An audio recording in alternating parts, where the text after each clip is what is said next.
Tornado 4x4 22 beygir Patpat testimiz.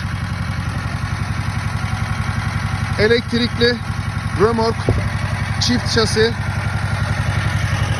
4x4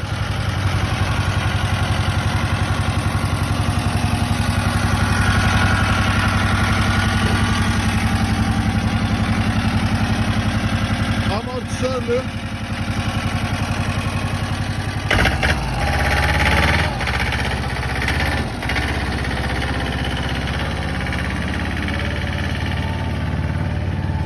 şu an 4x4 modunda